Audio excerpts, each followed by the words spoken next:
जय बद्री केदारनाथ। दोस्तों बहुत बहुत स्वागत है आपका मेरे एक और यूट्यूब वीडियो पे। तो दोस्तों जैसा कि आपको पता है वीकेंड आ चुका है और वीकेंड पर मैं लेके आता हूँ आपके लिए मेरा एनपीएस पोर्टफोलियो का वीडियो। नेशनल पेंशन सिस्टम इसे बोलते हैं। सरकारी एक सुविधा है जो प्राइवेट और सरकारी कर्मचारियों दोनों के लिए ही है। और जो लोग एनपीएस का मेरा ये वीडियो पहली बार देख रहे हैं और जिन्हें एनपीएस के बारे में ज़्यादा जानकारी नहीं है उनके लिए जानकारी के लिए मैं बता दूं कि कुछ संस्थाएं होती हैं, जैसे मेरे केस में HDFC pension fund management system, उसी तरीके से एसबीआई की भी है, आईसीआईसीआई की भी है, कोटक की भी है। तो ये आपके लिए आपका पेंशन फंड जनरेट करते हैं और इसमें basically equities, government securities, debts वगैरह में इन्वेस्ट किया जाता है। जैसे कॉम्बिनेशन होता है इन 3-4 चीज़ों का। और इक्विटीज़ में भी जनरली लार्ज कैप में ये लोग इन्वेस्ट करते हैं। तो आप देख सकते हैं कि मेरा जो पोर्टफोलियो है उसकी वैल्यू उस वक्त 6,17,022 रुपये है।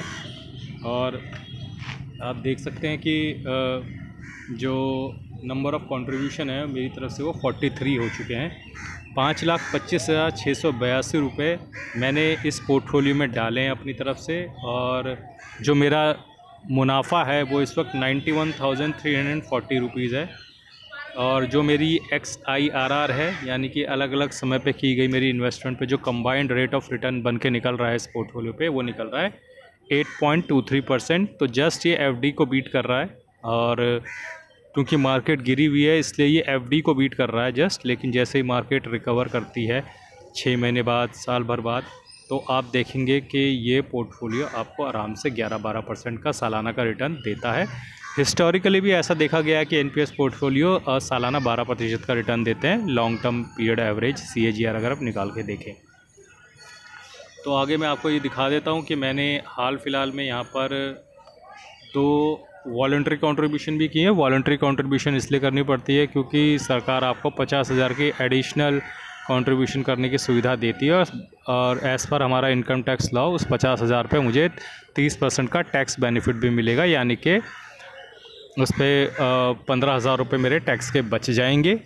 और उसके अलावा लॉन्ग टर्म बेसिस पे मुझे इस 50,000 पे 10-12% का रिटर्न भी मिलेगा। तो देखा जाए तो मुझे 42% रिटर्न साल का इस एडिशनल 50,000 पे मिल जाएगा on a long term basis. 30% का तो इसी साल मिल जाएगा, प्लस जैसे जैसे मार्केट रिकवर करती है साल के अगले साल मार्च तक, तो मुझे उम्मीद है कि 11-12% का रिटर्न इस पोर्टफोलियो में भी बन जाएगा।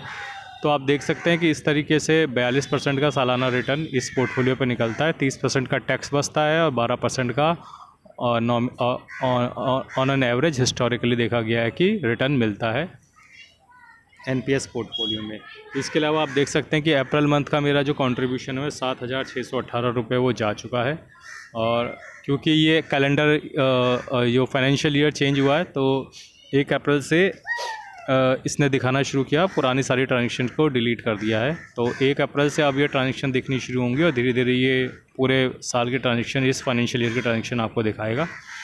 तो दोस्तों मेरा ऐसा मानना है कि अगर आप टैक्स बेनिफिट उठाना चाहते हैं प्लस एक सेफ़ रिटर्न सालाना 11-12% कमाना चाहते हैं तो एनपीएस एक अच्छा इन्वेस्टमेंट हॉराइज़न है, अपॉर्चुनिटी है। और मेरा ये मानना है कि आपको अपना इन्वेस्टमेंट जो है उससे थोड़ा डाइवर्सिफाई करके रखना चाहिए, क्योंकि एनपीएस कंपैरेटिवली सेफ़ होता है म्यूचुअल फंड्स के मुकाबले। आप देखेंगे इसमें फ़ंड्स नेगेटिव में नहीं गए हैं, प्लस ये थोड़ा सा पुराना भी है, ये भी एक वजह है। तो एक बार म्यूचुअल फंड भी जब पुराने हो जाएंगे मेरे तो वो भी नेगेटिव में नहीं जाया करेंगे। ये 3-4 साल पुराना भी है तो इसमें नेगेटिव में जाना मुश्किल था। लेकिन आप देखिए कि इसका मुनाफा भी जो था वो 1,05,000 तक ही पहुंचा था, वहां से गिर के 91,000 ही आया है। क्योंकि जैसा कि मैंने इसमें बताया, इसमें गवर्नमेंट बॉन्ड, डेट, सिक्योरिटीज़ और इक्विटी, इन 3-4 चीज़ों का कॉम्बिनेशन होता है। तो ये कंपैरेटिवली सेफ़र होता है, उतना ज़्यादा स्विंग नहीं करता जितना म्यूचुअल फंड स्विंग करते हैं। और डेफिनेटली म्यूचुअल फंड जितना हाई रिटर्न भी ये नहीं देता है।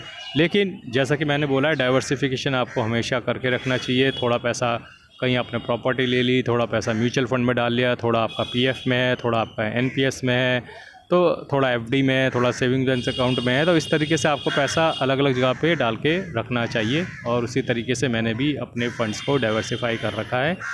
फ़िलहाल मैं संतुष्ट हूँ अपने रिटर्न से। 8.23% ये दिख रहा है। और आई थिंक हाल फिलहाल का जो मार्केट का अपस्विंग आया है उसको अभी इसने एडजस्ट नहीं किया है, उसको एडजस्ट करते ही ये 8.5-9% तक चला जाएगा।